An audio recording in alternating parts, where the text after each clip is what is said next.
У чарговы раз рады вітаць яснавяльможных паноў. Сёння вяртаецца наш цыкл перадач двух літвінаў, двух гісторыкаў. І сёння мы распытаем Александра Валерьяновича Белага, доктара гуманітарных навук і гісторыі, аб накірунках яго даследаванняў апошнія 25 год, з якіх ужо з такіх сур'ёзных прац выйшла каля 6 нарысаў, манаграфій, даследаванняў. Добрага дня, Александр Валерьянович. Доброго дня. Я докладню, что мы будем размовлять про символічныя рэаліі Літвы і асабліва про тыя, якія склаліся у міжпаўстанцкае 30годдзе. Я падкрэсліваю, што это вельмі важны нарыс. І я думаю, што мы да гэтай эпохі, да гэтай тэмы вернемся не раз, про то, як канструявалася літоўская ідэнтычнасць на польскай мове пераважна вось у гэты час. І гэта была, тэрытарыяльна гэта была большая ідэнтычнасць, большая Літва, і мы все это ведаем, якая ўключала там і нашу, гэтую так званая беларуская панімоня. І не толькі, і да Беразіны. У пэўным сэнсе і да Беразіны, так. Бо калі мы кажам пра самы пачатак, гэта перад той, так. Вось. А гэтай рэаліі, сапраўды, я пачаў збіраць вельмі даўно, я яшчэ не ведаю, што гэта атрымаецца. Спачатку гутарка ішла пра гастранамічны, но потым пайшло далей. Сённяшняя наша перадача прысвечана у асноўным такой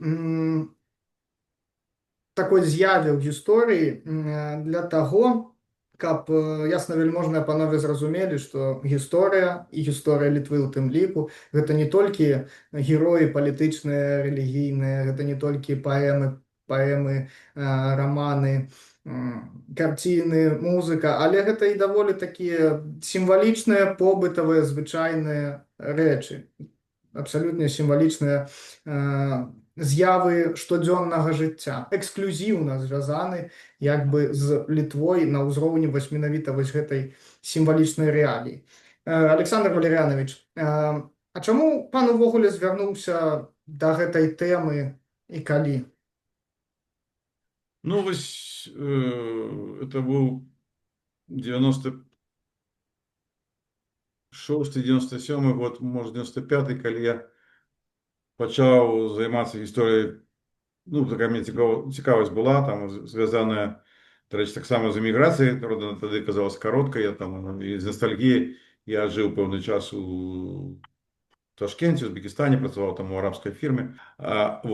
Але для даследавання гістарычных, для, скажем, нейкіх культурных праектаў это казалася даволі плённым. Я займаўся гісторыяй піва, піваварства, там мне потым у 99-м годзе, здаецца, 2000-м выйшаў такі нарыс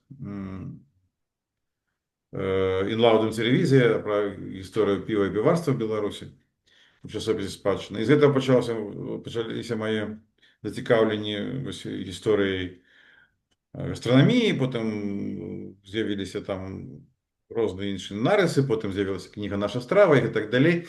І я тады яшчэ, это был яшчэ перыяд, калі я сябе не акрэсліваў як літвіна і не ведаў сваёй далейшай траекторыі, канешне, просто неяк там жыццё склалася так, што эвалюцыянаваў. Але гэтыя рэаліі, гастранамічныя ў асноўным, збіраю уже, можна сказаць, што амаль 30 гадоў, калі 95-й адлічваць, дакладна больш за 25,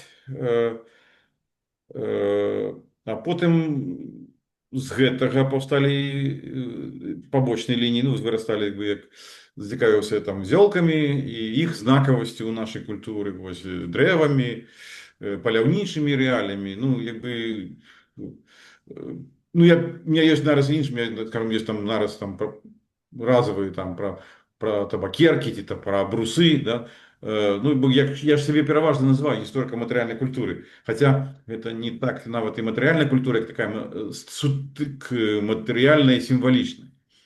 І у тым ліку мы сёння будзем размаўляць пра тыя рэаліі, якія, канкрэтна такія літоўскія, і тыя, якія ну, формовали разумение, вось, что такое Литва, конструировали ее вось, уперед поміж повстаниями. Ну, вось, что такое символичные реалии, да, вось это, ну, это я такой термин, может быть, там этнологи, там, те специалисты там по национальных наративах, інакше это назовут, але вось, ну, все ведают, скажем, там, лондонские там телефонные будки червоные, да, вось, и гвардейцев у таких этих медвежьих шапках. Ну, то, что звичайно малюють у подручниках англійської мови, там, плакатах при вивченні і так далі. Ось гэта, ну, тое, што ствараюць самі вось гэтыя носьбіты і стваральнікі гэтай, ну, па сутнасці міфалогіі такой, да, вось міфалогіі, можна сказаць, спажывецкай міфалогіі.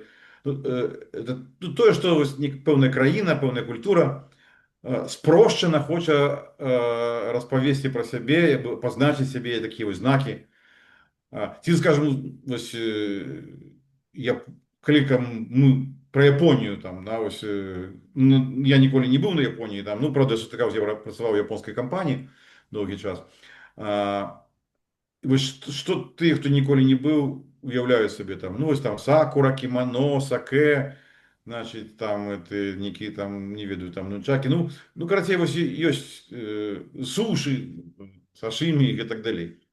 І, дарэчы, гастранамічныя рэаліі, ну, ці не самыя першыя у любым такім, скажем, в образе краіны, які ствараецца вось, ну, для тых, хто яе кепска ведае, для тых, хто, можа, там ніколі не быў і, можа, ніколі не пабывае. Вось. І калі мы размаўляем пра Літву 19 года, пра Літву пасля паўстання 30-31 гадоў, то там таксама маем справу з тым, што ну, ствараліся пэўныя міфы такія, як бы салідныя, гістарычныя, ствараліся культы там неких герояў, там міфалагічных, там, ну, вось гэты культ, гісторыя пра Маргера, там, вось гэтая літоўская масада, замак Пелены, ці там літоўская багіня кахання Мілда, это все сачынялася акурат у той же самы час, і менавіта, каб вось абазначыць на некай ментальнай мапе такую вось самастойную ў культурным сэнсе краіну, як Літва. Літва ў тагачасным разуменні, канешне, вось. Ну і пра важнасць гэтых вось рэалій, ну, як сказаў, пра чырвоныя будкі лонданскія, там, да, і все. Характэрна, што сучаснае міністэрства асветы беларускае загадала, і ўжо выйшлі падручнікі, дзе ўсяго гэта няма. Значит, они конкретно замежные мовы вывучают по подручниках, где уже там белорусские пионеры, там некие там, да, пионеры-герои, там не ведаю, там, я их не бачу, только читал про это, как бы, я просто могу собі розуміти. То это значит, что яны, чому это робится? Тому что яны, вось якраз, яны это выдатно разумеюць, моц вось гэтых символічных реалий, что праз іх люди на ўзроўні таких вось рефлексаў выбудоўваюць некое паразуменне з іншымі культурамі, так? А их задача как бы стварыць такую Беларусь, якая была бы максимально замкнёная, изоляваная вось ад фактычна ад усіх іншых культур, апроч рускай, можа быць кітайскай. Вось. І каб яны не мелі вось гэтых вобразаў, рэфлексаў, да, і каб усе гэтыя адпаведна, ну, нават калі яны ведаюць, умоўна кажучы, чалавек, задача якая, што той, хто вывучыў там, ну, колькі там можна вывучыць у школе, нейкі азы атрымаць англійскай ці там нямецкай ці іншай мовы, ён не мусіць не мець ніякіх падстаў паразумення рэальна з носьбітамі адпаведных культур. Бо ён вось мусіць, які вось савецкі чалавек, як падданы расійскіх цароў, адна і тая ж лінія пераемнасці, не мусіць мець вось ніякай магчымасці сапраўднай глыбокай камунікацыі. Вось. Ну і пэўна сэнсе, што вось гэтыя рэаліі, пра які я кажу, яны таксама вельмі, хоць яны непасрэдна закранаюць тэрыторыю сучаснай Беларусі, ну, але большасць з іх, ну, рэфлекторна носьбітамі вось гэтага нашага свядомасці, мае большасць наша насельніцтва, заходнерускую, ці беларускую, то, ну і тое ж, па сутнасці, яны не маюць вось гэта родства з гэтымі рэаліямі. Ну, мы зараз паразмаўляем пра канкрэтна, што там можна такім тыповым сімвалічным назваць для Літвы, чаму яно так менавіта такія былі абіраліся гэтымі дзеячамі нацыянальнай культуры, якія вось канструявалі Літву ў гэты час. Мгм. Ад сябе дадам два моманты. Ці можна так сказаць, што пан шукае Літву і ў алкагольных напоях, і ў зёлках? І ў алкагольных напоях, і ў зёлках, у паляўнічых звычаях, у архітэктуры і гэтак далей. Ну, То бок настолькі глыбока праніклі сэнсы вось той старой ну так, так. шляхецкай У Літвы, мяне так? ўсяго, ну і я кажу не толькі пра гэтыя літоўскія рэаліі, я кажу там, скажем, розныя заходнепалескія, там беларускія, слуцкія. Ёсць у мяне, я там некалькі нават рэгіянальных слуцкіх, напрыклад, знайшоў там і гэтак далей. У меня ўсяго такіх вось нарысаў альбо там чарнавікоў, ну недзе па 200, можа за 200 іх ёсць. Вось, таму што па адной гастранаміі гэта там штук 120.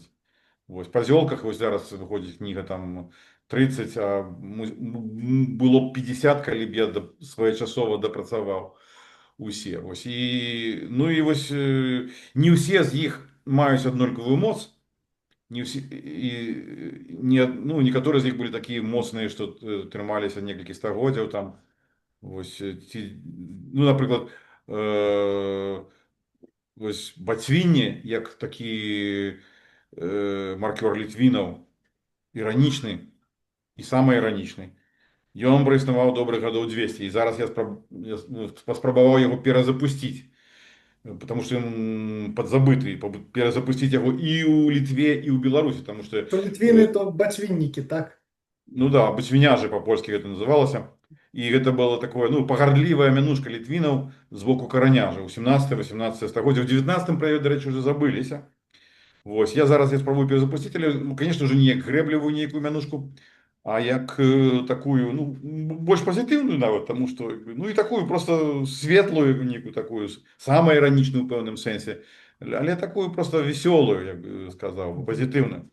Вось. Так, а, напрыклад, ну, такая таксама нейкі маркёр культурнага поля, як сыр літоўскі, першы сычужны ферментаваны сыр у Літве і Беларусі. Вось яго гісторыя налічвае, ну, дакладна з 1959, ну, па пачатак, прынамсі, па пачатак Другой сусветнай вайны, значит, 39 год, ну, сама меней 80 гадоў, але, можа быць, ён яшчэ выпускаўся пэўны час і па вайне, хаця, можа быць, уже змяніў назву. Так што вось таксама мне ёсць нарыс вялікі даволі пра гісторыю вось гэтага сыру, да, вось. І это вельмі цікавая галіна даследаванняў, і з мяне часта смяюцца, што вось это не сур'ёзная рэч, што я займаюся вось гэтымі рэаліямі, а я лічу, што вось, ну, асабліва для вывучэння фармавання вось гэтай нацыянальнай этнічнай свядомасці і яе,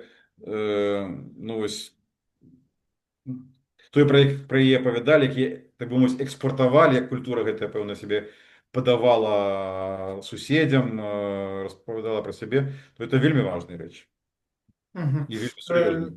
І другое ад сябе адзначу, каб нашы яснавельможныя гледачы разумелі такую ментальную карту, пра якую мы размаўляем.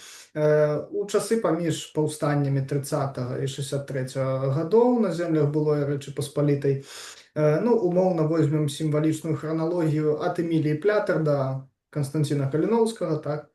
Пад Літвой мелася на ўвазе умоўна землі былога Вялікага княства Літоўскага паміж першым і другім падзеламі, то бок без Віцебшчыны і Магілёўшчыны. Вось. Ну, Ну умоўна. так, это даволі дакладна будзе у першым набліжэнні, хаця была тэндэнцыя, што гэта яшчэ будзе, ну, звужацца. Звужацца, але так. І такая Літва, вось тая старая, чаму яна старая шляхецкая Літва? Бо менавіта так яна існавала ў свядомасці шляхты, вось гэтых шляхты, гэтых палона літвінаў, так? Вось менавіта так яна апявалася імі, ну і таму падобнае і гэтак далей. Вось і менавіта гэтай літве былі прысвечаны вось тыя сімвалічныя рэаліі, пра якія і ўжо столькі гадоў піша Александр Валерьянович. Добра, Александр Валерьянович, тады а чаму пошукі і канструяванне такіх сімвалічных рэалій значных для літоўскай ідэнтычнасці, так, якая вось пачала пераўтварацца ў пэўны нацыянальны праект, хоць і на польскай мове, але толькі вось пачыналася гэта ў той час. Чаму яно пачалося менавіта ў 30-тыя 40-выя гады пасля паразы значыць другога польска-літоўскага паўстання супраць расійскай імперіі? Ну, як і всі інші ось ці міфи, меми литовської ідентичності, які конструюються в цей час. Чому зникла всім цим потреба? Тут з одного боку йшло певне ось з моменту поділів, а до моменту поділів Литва і Польща, звісно, були вельми моцно уніфіковані. І ну, фактично казали Польща про все, да? Про всю Річ Посполитую. І сапраўды там, ну, на Жмуді, там, де був масів такі конкретні людей, які говорили на іншій мові, причому включаючи і великий процент адукованих людей, дробної середньої шляхти, ось, і вірші писали, там, і так далі. Певна система комунікації локальна існувала, да? Вот. То только там, ну, люди ведали, что есть там, что это не совсем Польша. А ну, на наших землях это было уже довольно размыто, да, вось сярод шляхты. Але існаванне вось Віленскага універсітэту, его золоты час, вось гэта Філаматаў, Філарэтаў, пры якіх, ну, вось ішоў працэс назапашвання ведаў і уяўленняў і міфалагізацыі вось гэтай Літвы, але яшчэ нам, ну, не так яна моцна выходзіла, ну, 20-е уже пачала выходзіць, а потым вось гэта паўстанне, параза паўстання і рознае трактаванне імперыяй Польшчы і Літвы. Вось, то, значит, з аднаго боку,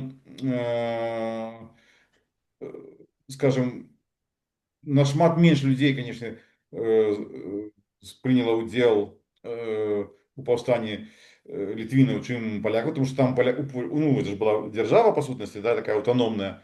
Царство польскае, так. Да, да, з уласним войскам, якое уласна і воевало, як регулярне войско, да, готове супраць Расійскай імперії, весь дзяржаўны апарат готовы.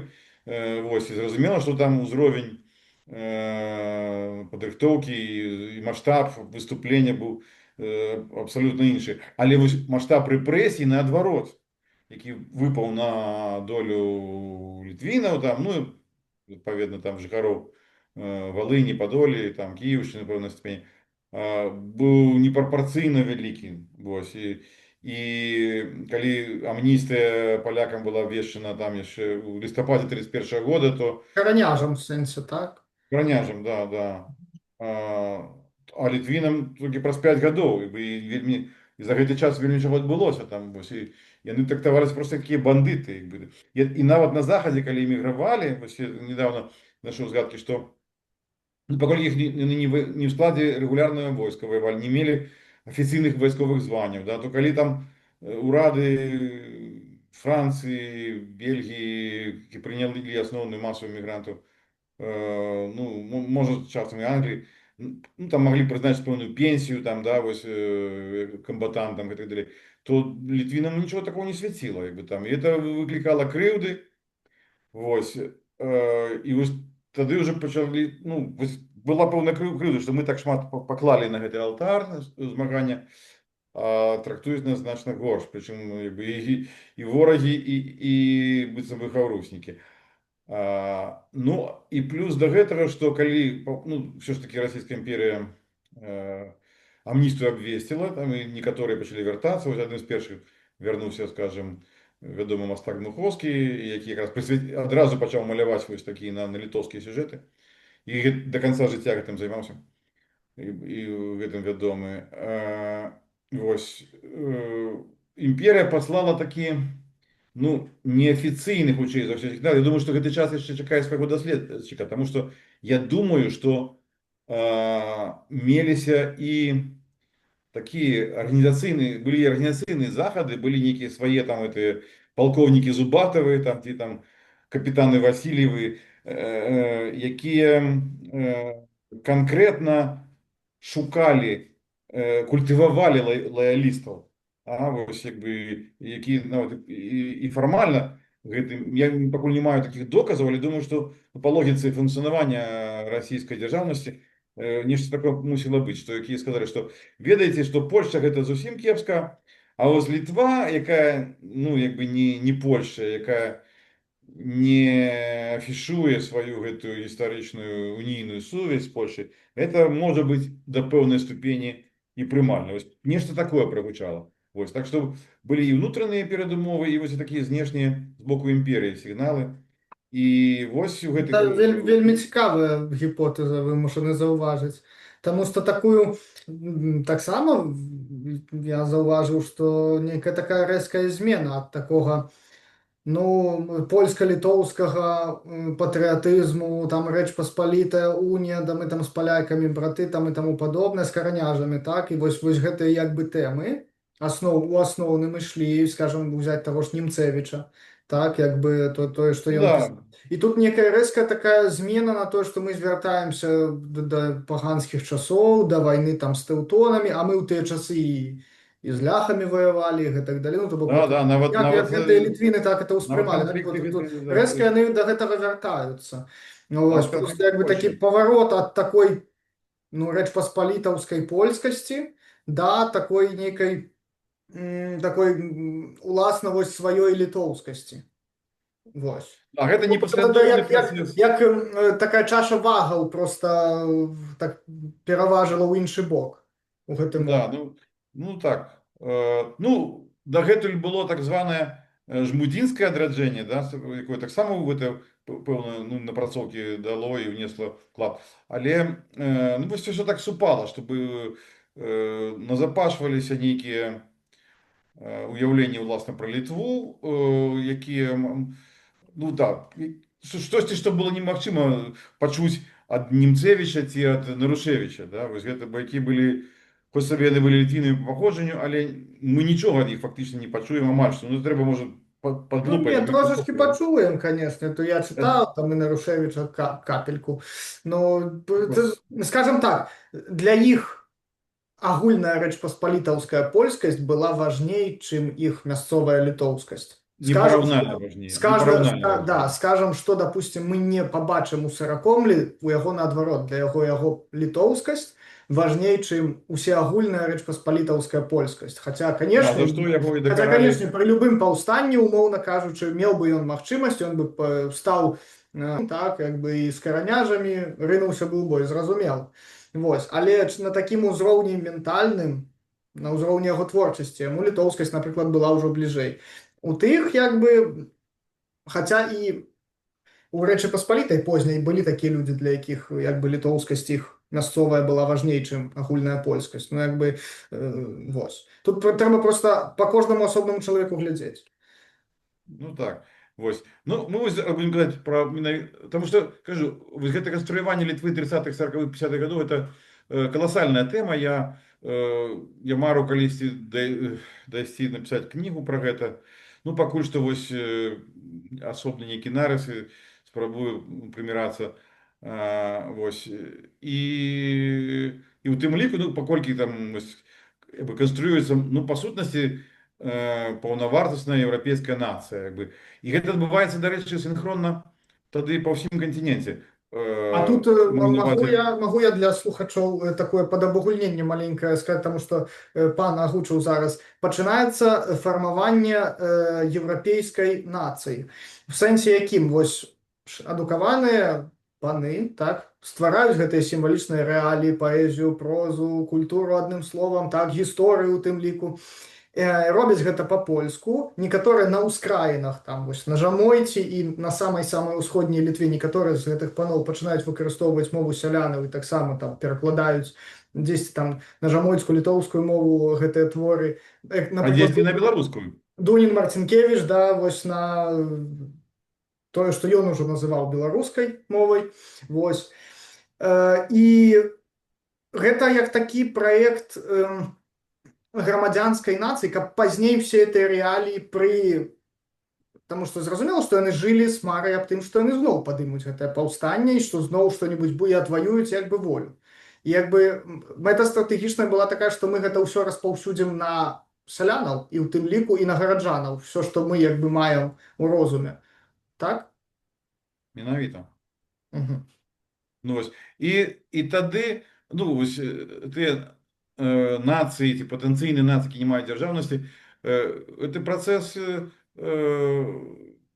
ідзе па, ну, скажем, па ўсёй, прынамсі, усходняй, паўночнай Європі, тому що на ситуацію, там, яка була там, скажімо, у Норвегії, у Фінляндії, у Венгрії, у Словакії, ну, досить подобна. Ну, это перыяд романтызму, да, вось пошуку там тых старых легендаў, вось, і вось гэты сімвалічныя рэаліі, яны у значнай ступені бяруцца з легендаў, да, альбо рэальных, альбо прыдуманых, вось.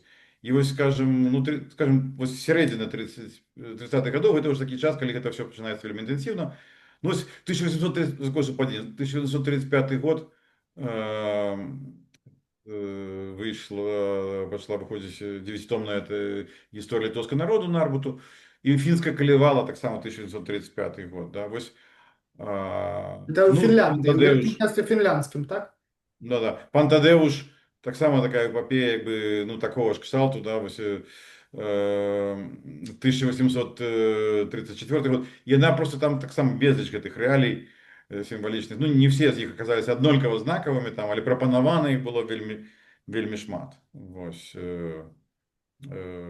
І, дарэчы, ну, вось, тут яшчэ трэба сказаць, што гэтая дзейнасць, калі казаць пра варункі канкрэтна расійскай імперыі, ну, в прынцыпе, можа быць, гэта і было і ў іншых таксама залежных такіх вось гэтых нацый без дзяржаўнасці.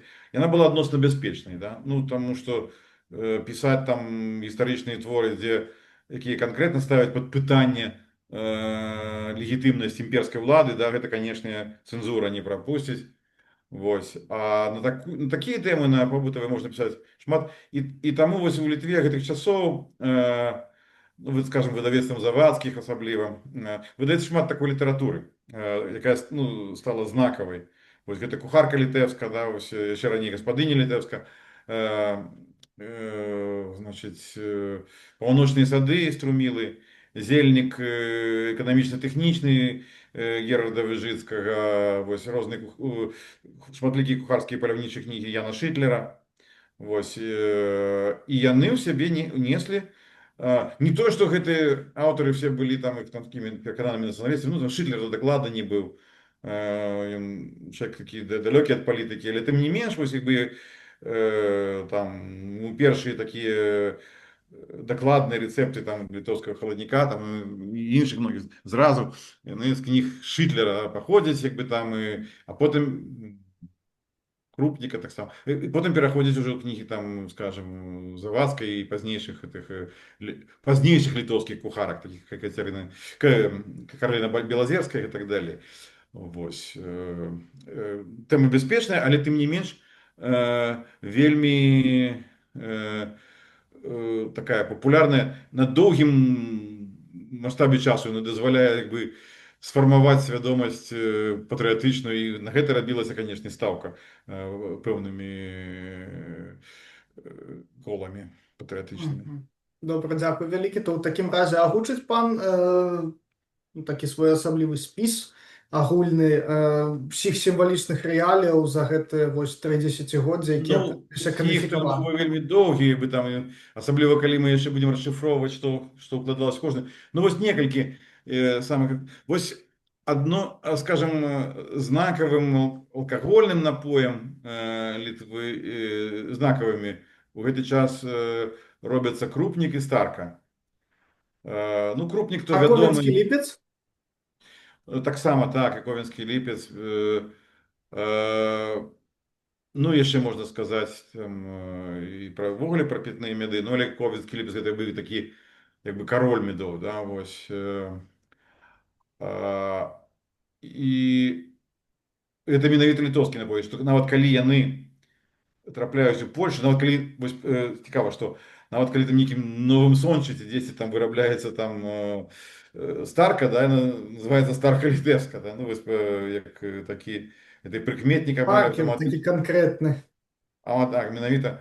Вось ёсць там з газеты Варшавская, здаецца, 1743 года такі караценькі нарыс, там, што нейкі літвін прыехаў і знайшоў там у старым, ой, здаецца, на врагу мёдовай півнай кавярню з назвай крупны, называецца Крупнік літэўскі, да, вось гэта. Ён у 40-х годах быў такой навіною, асабліва, што калі яго рыхтавалі спосабам фламбіравання, значит, просто падпальвалі ну, вось, сумесь гэтую, да, і потым пэўны час гарэў, а потым все госці павінны былі хухнуць на яго. Так, дарэчы, згарэў палац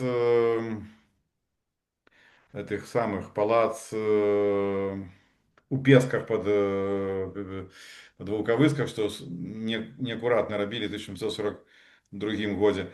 І вось Крупнік, да, які, ну, ёсць падрабязныя некалькі нарысаў пра яго і для літоўскай, і для беларускай аўдыторыі. Вось ён робіцца адным з такіх знакавых сімвалічных рэалій менавіта тагачаснай Літвы. І прычым ёсць такая тэндэнцыя для ўсіх гэтых рэалій, што іх штучна антыкізуюць. Вось, як бы, вось калі пішуць там пра Літву там часоў Кейстута, там, да, там, ці Міндова, то ўжо як бы маецца на ўвазе, што ўжо тады быў Крупнік, тады была Рута як нацыянальная кветка, да, і гэтак Напрыклад, паэма Владыслава Сыракомля «Маргер», Ковенскі Ліпец згаданы некалькі разоў. да, хаця, Ліпец ну, Ковенскі.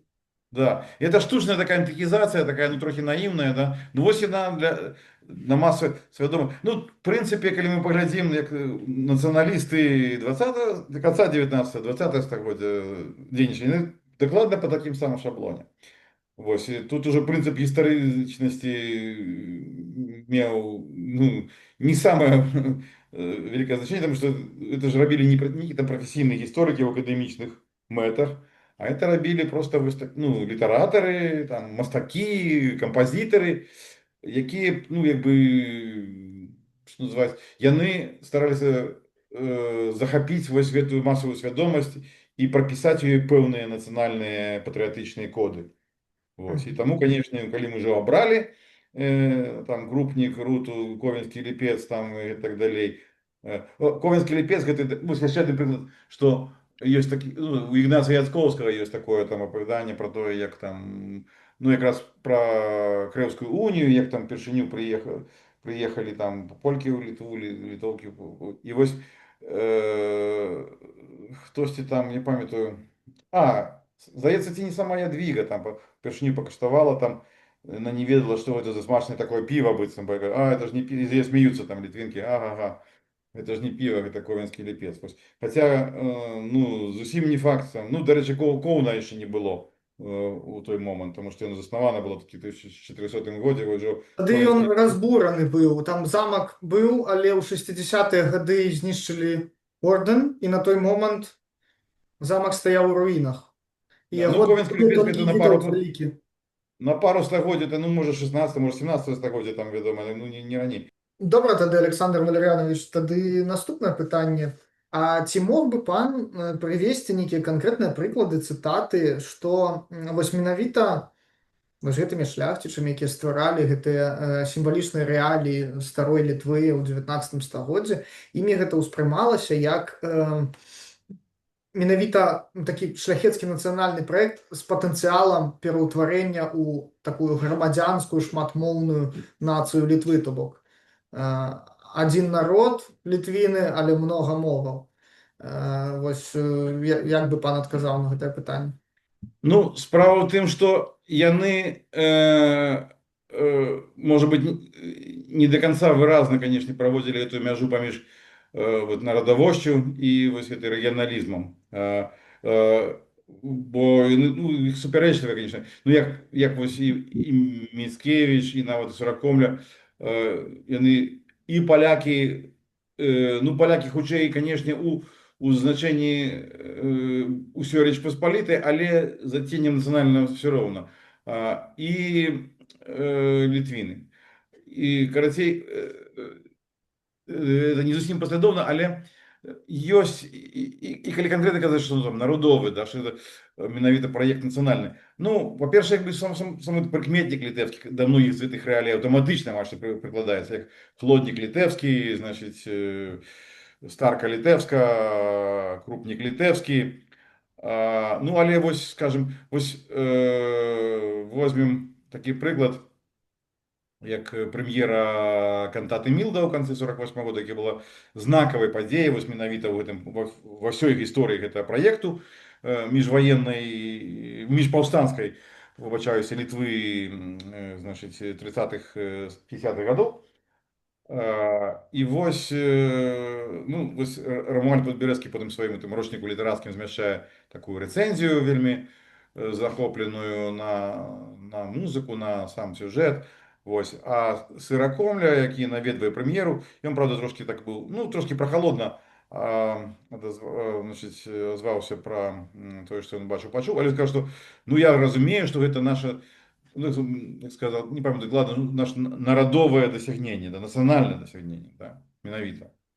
Именно так успрымалася. А вось, скажем, вось рэцэнзіі Падбярэзка я зачитаю, ну, может быть, просто з арыгіналу, там по-польску там: «А бенджі отем геньба, як давняя Литва попросту жила, мют крупник, място вина пиво, кмютки в бялу сукманах на пецу лежели, белоголовы в рантухах в тринитных ходили, а головы рутом строили, айрем комнаты свали, а венжам на прогах честь отдавали. Печеные куропатки сами в гембы вплетали, птасиков chyba mleka chatki nie miały.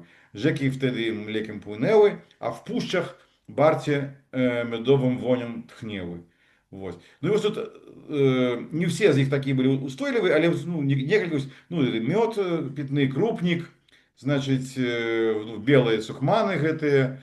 До рэчы, там і беларусы уже так само звязали з белой этой вопраткой.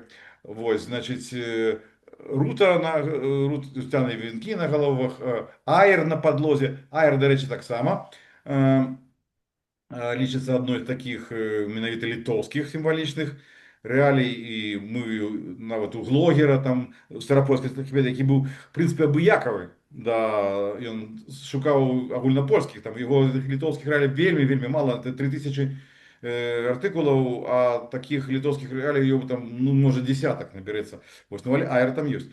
Вось. І ну і лічыць, што аэр з Літвы трапіў уже ў заходнюю Еўропу, менавіта з Літвы, там, а потым і ў Канаду, з Францыі. Вось. Так што як бы такая устойлівая, як бы, і не толькі 19 годзе, але вось таксама адна вужы вось гэтыя яшчэ хатнія, да, ну это уже чисто балтская, старажытная, таксама такая вось сімвалічная рэалія. Пушчы ввогуле, ну пушчы пераважна таксама, і асабліва вось матэчнік літэўскі з пана Тадеуша, да. І вось гэта ўсё, ну, народовае, да, вось нацыянальнае. Так што гэта была дваістая нацыянальнасць, як бы там яна была такая польска-літоўская, як бы, і але існаваў яўны тренд на аддзяленне Литвы Літвы от ад Польшчы. короны. Так бы. І хоч би і на польській мові. Ну, розумієте, я приводжу аналогію, скажімо, Шотландія. Да? Ну, там так само розуміли, що є якби старожитна, власна, гельська мова, там, ну, аналог ось, литовської. Ну, але є агульна, правда, своя діалектна, свой діалектний варіант. А польська мова, вона ж так само, польська мова Литви, вона ж діалектна істотно адрознівалася ад польскай, так само, якби там, это потім яшчэ нават Валіцкі пісаў там асобную кніжку напісаў там про то, як трэба паправіць эту мясцовую мову, каб яна была наближана да, значит, этой літаратурнай польскай. Вось. Мы як-небудзь мы пра гэта таксама, можа быць, паразмаўляем, калі будзем Про развівацца, то литовскую польшчызну. да-да, мы паразмаўляем пра яе асобна. Так што гэта быў менавіта такі протанацыянальны праект, як бы, і, ну, а зноў такі, яшчэ, што многія з гэтых рэалій потым перайшлі ўжо ў літоўскамоўны літоўскі праект, так што як бы яны і замацаваліся в якасці такіх нацыянальна вызначальных. Ужо і дайшлі некаторыя з іх да нашых часоў у такой якасці. Ага. Дзякуй вялікі. А такое пытанне, ці ёсць магчымасць увогуле вызначыць, якія гэтыя сімвалічныя рэаліі паходзілі першапачаткова з балцкага культурнага асяроддзя, а якія са славянскага культурнага асяроддзя, і ці ўвогуле карэктна ставіць такое пытанне, улічваючы праблему накладвання адну на адну балцкіх і славянскіх культураў на землях Великое княжество. Ну, ось менавіта, што яны накладваліся, так. І тут пытанне такое, бы, адказ ім такі неадназначны, таму што, ну, у сімвалічным сэнсе, вось, для гэтых аўтараў нашых класікаў, літвінаў, Мы можем вызначыць, так. яны ўсе былі як бы балцкімі, да? Ну, вось, таму што як бы Літва, як бы яна старажытная, а ў іх там этой інтэрпрэтацыі гэта ўсё з'явілася у нейкія вельмі старажытныя часы, хаця у большасці выпадкаў гэта было не так. Вось гэтыя вужы хатнія, да, гэта відаць это сапраўды старажытная балцкая, сапраўды старажытная, сапраўды балцкая, да? Так, сапраўды узгадкі ў сярэднявечных пісьмовых крыніцах ёсць. Да, вось, як бы. А вось там, скажем, халаднік, зразы, ну і так далее. І асабліва рута, ну, рута, якая быццам бы там, ну і вы запытаеце сучаснага літоўца сярэднестатыстычна, і он скажа, што это старажытны балцкі там літоўскі, там што у часы там, не ведаю, кведленбургскіх аналаў ўжо была ў Літве рута. А гэта ж на самой справе паўднёвая расліна, яна з'явілася ўжо ў вельмі позні час, ну, можа, якім-небудзь 16 стагоддзі, яна ж не расце дзіка, да, яе трэба культываваць, як бы, яна ж з Блізкага Сходу паходзіць, з Міжземнамор'я, і яна просто вымерзае так вось, як у здзічэлым выглядзе. І яна вся са сваім сімвалізмам, в прынцыпе, прыйшла ў Літву, ну, як бы, як з каталіцкімі ардынамі, з кляштарамі, да, ось, з кляшторных садоў.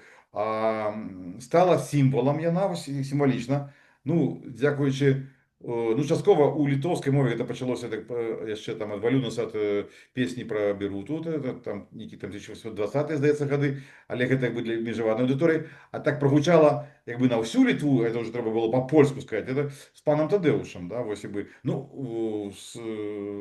эпілог пану Тадэушу, там двойчы згадваецца, але канкрэтна ўжо ў эпілогу там такое уже чеканное, такое медное гучанне, да. Вось. І вось рута, а потым як бы наступныя пакаленні уже літоўскамоўных, балцкіх паэтаў, там у прыватнасці Майроніс, там зрабілі уже канчаткова, там, што все, рута гэта, ну, я забягаю наперад, таму што гэта уже не 30-е, 50-е гады, вось. Ну, там зразы, да, ну, само слово славянскае, там, у каго яно ўзнікла, ну, увогуле літоўскі вянлін, як сукупнасць. А это был таксама бренд, да, таксама такая сімвалічная рэалія, там кумпякі, паўгускі, вось, і літоўскія вянліны ў цэлым, як вось, як бы весь асартымент. Гэта як бы па паходжанні, як з гісторыі матэрыяльнай культуры, это сапраўды ад літоўцаў, і яно як бы да нас, ну, скажем, на славянскую частку ВКЛ транслявалася ад іх, таму што яны былі сапраўды вялікімі майстрамі вэндзіць, вось, скажем, там, ну, і рыбу ў тым ліку, і асабліва халодныя мясныя вырабы. Але, ну, скажем, бацвінне, ну, ранейшая рэалія, там, скажем, ну, само слово славянскае, як бы, нават літоўцы, потым, пазней, значна, прыдумалі сваё слово лапеня, так, то ўжо карысталіся славянскім словом. Так што тут бы па паходжанні было, скажем, і з таго, і з іншага боку, ну, вось халаднік, там, прыклад, да, халаднік, хлоднік, там, у адным месцы яшчэ халадзец, у пана Тадэуша. Ну, слово славянское, у каго яно ўзнікла, я не ведаю. У мяне, дарэчы, я падазраю, што вынаходнікамі холоднага барчу, як і гарячага, маглі быць там украінцы. А до нас гэта магло прывандраваць. Продкі украінцаў, так? Ну, да, вось.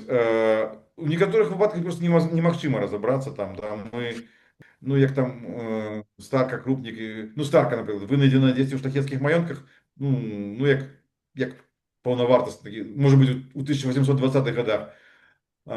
І казаць балтскі ён ці славянскі тут ужо, ну, просто не выпадае, да, как бы, але у сімвалічным сэнсе, як бы там, як яно прачытвалася, яно все было, як бы прыпісвалася да вось гэтай першаснай паганскай балцкай Літвы, і было быццам бы ад самога пачатку. А вось як бы як ну у той цытаце скажем з Падбярэзка, дзе там змяшана все там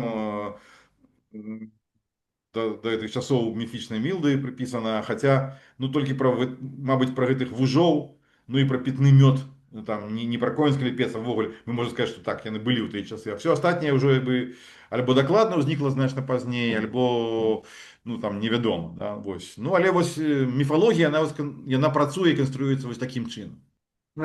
Добра, дзякуй вялікі. А ці былі ў Літвы ў ранейшыя эпохі, папярэднічаўшыя 19 стагоддзю, таксама свае сімвалічныя рэаліі? Вось пан ужо узгадаў пра бацвінне. Ну так, ну скажем, ужы гэта наскрозь ідзе там, да, ну але просто што вось гэтую эпоху усе тыя, што дажылі да тых часоў, яны, ну тым болей многія з іх, яны як бы узмацняюцца, ім надаецца вось такі маркёр менавіта нацыянальна у такім навачасным сэнсе, вось. Так, былі эпохі, калі, ну асабліва вось эпоха, ну скажем, ну потопа, да, вось сярэдзіна 17 стагоддзя, калі шмат палякаў было просто ў войску, да, на тэрыторыі ВКЛ, вось, і яны пазнаёміліся, сутыкнуліся там вось з Літвой, якая в прынцыпе ну кепска была вядома, да, вось, і адчулі пэўны такі культурны шок, які ў іх прыняў форму такого, ну, грэблівага даволі стаўлення да Літвы, там асабліва, ну, бацвіня же, это ж грэблівая. Вось. Ёсць там вось эпіграма Вацлава Патоцкага на сейм гарадзенскі, да, вось, дзе ён там ввогуле там кпіць самой ідэі праводзіць сейм у горадзе, якой, в прынцыпе, ну, з яго пункту гледжання там не з'яўляецца цывілізаваным горадам, ну, як і самі літвіны, там, ну, адпаведна, што там, вось, ну, і там бацвінне гэтае ваше, ну, там, ясна, што варварскае. Вымушаны заўважыць, што літвіны также глядзелі на караняжу. З такой жа Ну, пагадзі. гэта ўжо пазней. Але просто тут вось, і тут бярозавы гэты сок, да, бжозова юшка, там это літвінкі самі, якія быццам, ну таксама у тым стэрэатыпе 17 стагоддзя такія гатовы дзяліць ложак там з першым лепшым сустрэчным, вось, як бы, ну і гэтак далей, да, вось, але рэаліі таго часу сімвалічныя, яны былі такімі знешнімі, іх не канструявалі самі літвіны. Это их конструировали как раз поляки, як такие негативные, насмешливые стереотипы Литвы, як такой країни варварской. И, скажем, ну, еще отчувалась некая такая, видать, стомленность от обовязку ее боронить от Москвы, там, проливать кровь и так далее, як, ну, такая тяжа додатковая.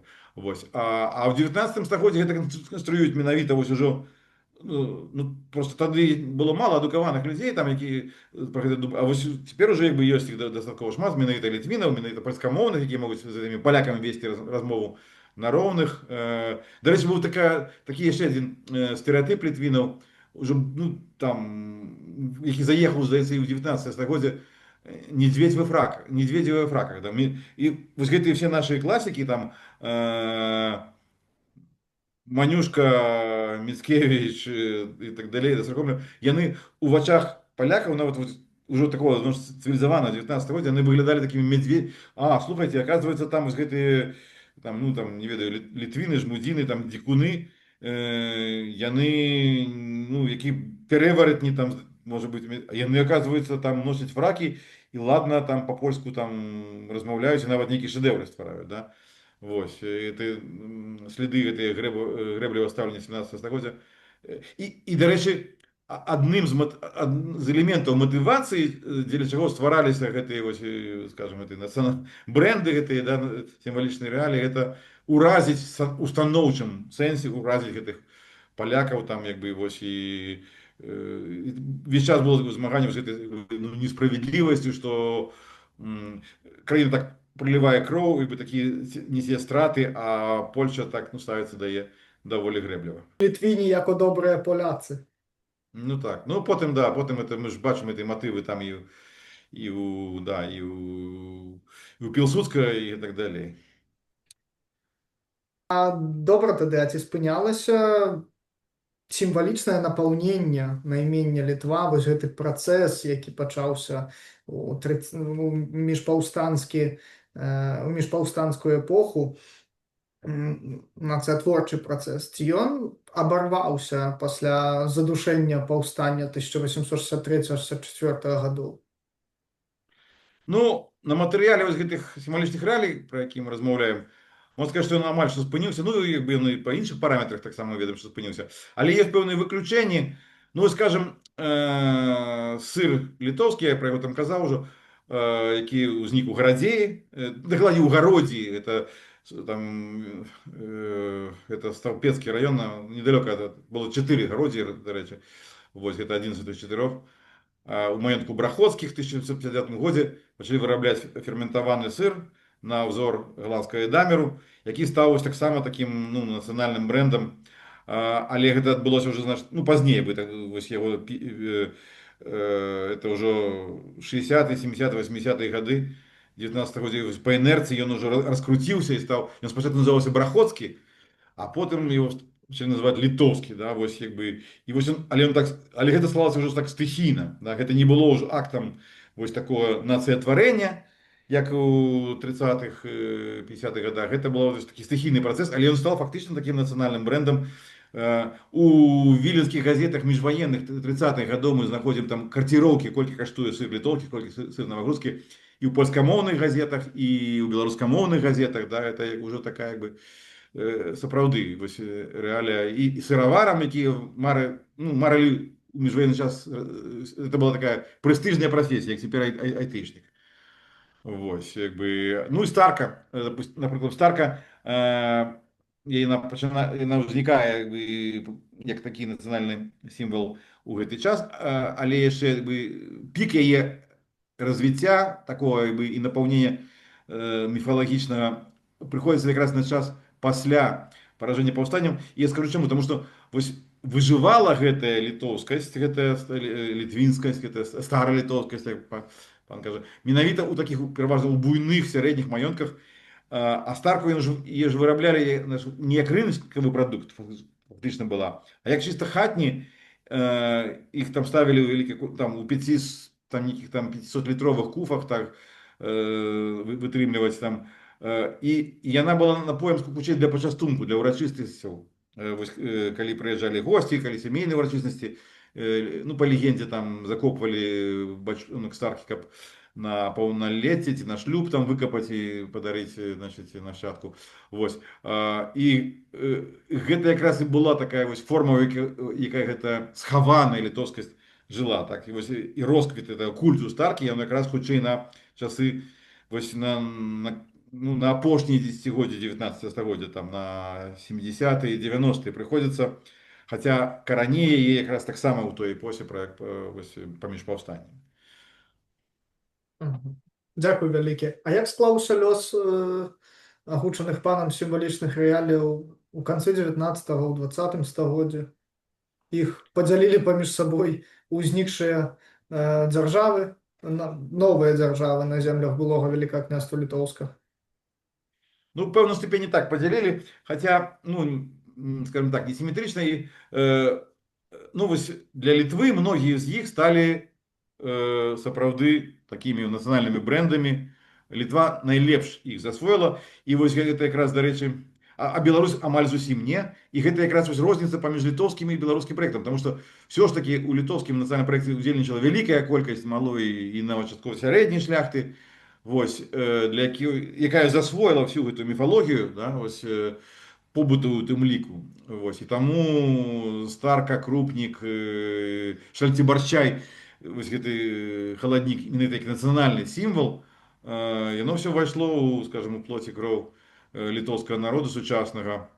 У Польшы, ну, вось гэтыя літвіні, старалітвіні, калі яны мігравалі пасля другой сусветнай вайны, ну па-перша, праз літаратуру гэта ўвайшло ў агульнапольскі дыскурс яшчэ там у канцы 19 стагоддзя.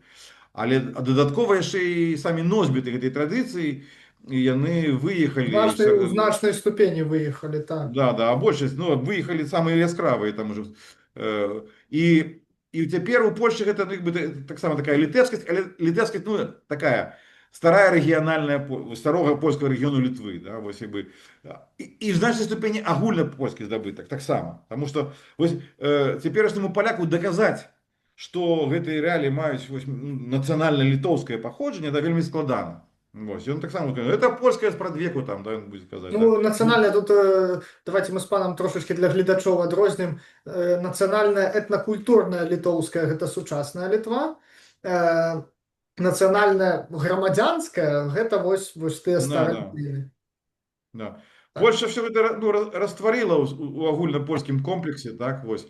Ну, а Беларусь гэта амаль зусім не успадкавала, тому что, ну, зусім гэты, вось, я кажу, там, літоўскі, я часам сумна там кажу, что жартую, что літоўскі праект, ён такі кулацкі, селянскі кулацкі, а беларускі такі бедняцка-лайдацкі, да, вось, як бы, і там, ну, не да ўсіх гэтых сімвалічных рэалій, там, вось. Хаця, ну, напрыклад, вось я адзін прыклад кажу, што быў такі Альгерт Абухович Бандзінэлі, вось, такі дзівак, але вось, які лічыўся беларус, пісаў па-беларуску. І вось ён там, здаецца, ну, у 60-м годзе, там, дзесьці ў Італіі, там імігранцкая моладзь вырашыла дзяды феткаваць, ну, у традыцыі міцкевічоўскай, вось. І яму там даручылі вячэру прыгатаваць. І вось ён кажа, што там, ну, я нейкую там печеную гуску з грибамі на літоўскі манер, а заміж крупніку, ну, не было магчымасці, там грэтае віно, да, вось, ну, але крупнік, як бы, для яго там, ему сказалі, што менавіта беларускай традыцыі. Так што, ну, як бы, тагачаснае разуменне беларускасці як для Бандзінэлі, ну, Беларусь як перыферыі Літвы, яно ўключала сябе ў гэтую, это, скажем, гэты крупнік таксама. Ну, і крупнік, дарэчы, там, ну, вось яго нават і это Талаковская розная моладзь гатавала там у 80-х годах, хотя она приписала его докупальна. Ну и приписала его такие вот гэтыя сялянскія этнічныя канатацыі, якіх у него ніколі, ну, не было, да? Трошки это был іншага стылю і сэнсавым напаўненнем напой. Вось так бы, але, ну вось, калі выйшла моя кніга Саката Лабодчыка у 2017 годзе, то і крупнік і старку падхапілі ўсе асноўныя вытворцы алкаголя, самыя такія вялікія ў Беларусі, тому што уважліва прачыталі мою кнігу, і ну я фактычна вось гэтыя два бренды ў Беларусі вернуў, да, пасля у на кожнай паліцы зараз стаяць, як бы там фактычна у кожнай краме.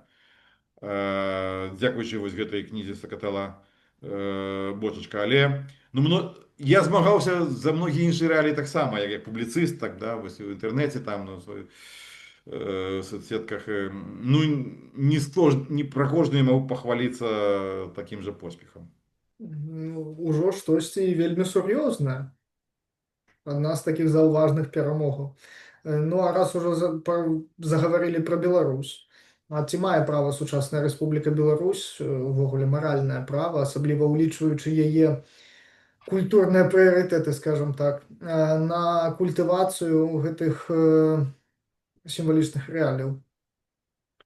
Ну, двояким чынам можна адказаць на гэта пытанне, што можна сказаць, што там это дзяржава як сістэма ўлады гэтых красаўцаў, там, да, вось гэтых ідэолагаў і так далей, то ну, наўрад, ну, не хочацца працаваць для іх, безумоўна, як бы там не хочацца ім дарыць гэтыя, і ты можаш яны, ну, што называецца, як свінні бісер папіраюць, ну, кажучы, гэта, да, пад ногі ім кідаць не хочацца.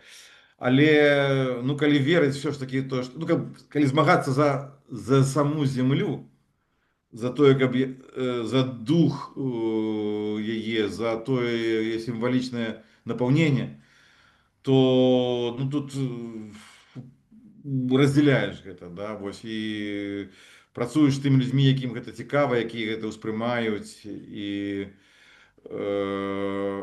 ну, конечно, мне б не хацелася, каб неприемно, коли это починают то, за что так тяжко, ну, і здобувалося тяжко, і за що агітується тяжко, каб а гэта просто звычайна не разумеючы адкуль это паходзіць, што это паходзіць ад канкрэтных людзей канкрэтнай эпохі, якія змагаліся канкрэтна вось за тую старую Літву, так, і ну непрыемна, калі б сціраўся гэты генеалагічны шэраг.